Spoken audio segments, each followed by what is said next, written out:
say education can be first, because if you were educated about the realities of the industrialized food system versus the realities of artisan producers, but you didn't know where you could go to get it because there wasn't any place, the education wouldn't do you much good, would it? So the two are inextricably connected such that the savvy consumer who is educated and has access to a place where there's transparency in the marketplace, where you get to look in the eye of these folks and you get to see that this man grew my food.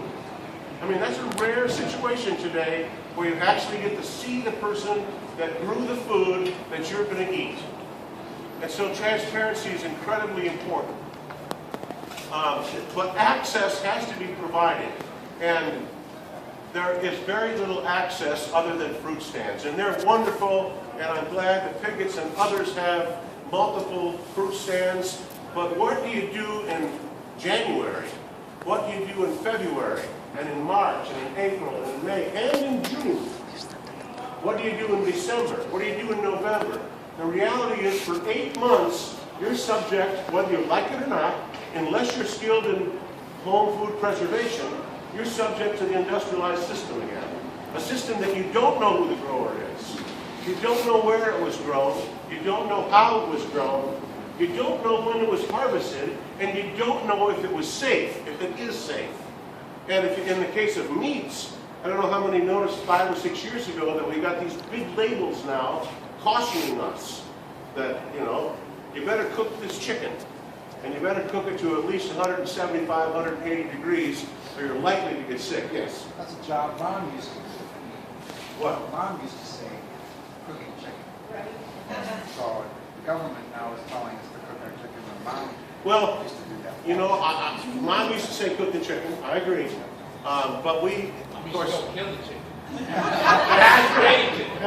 My grandmother used to shoot the head off with a single shot 22. You know, that's a pretty good shot. yeah, she was. Yeah, she only did about a couple of them a week because I got a little gun shy. You know, they started coming down the steps and they kind of scattered. But getting back to the lack of transparency, you don't know if it's safe. You don't know who grew it, how it was grown, where it was grown.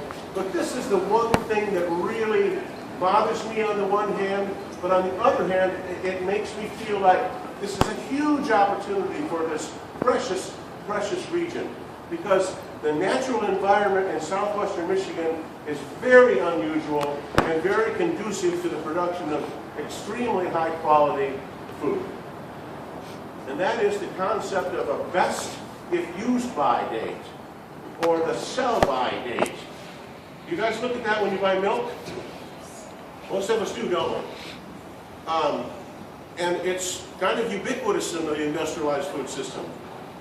But really, when you think about it, if you look at a package of greens that are triple washed, and you look at that date, what does that date really mean? Let me tell you what I think it means. Nothing.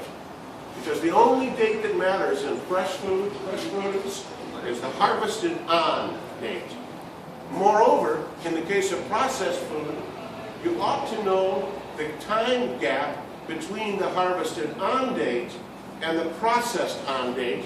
And in my opinion, based on fairly solid research, those dates ought to be the same.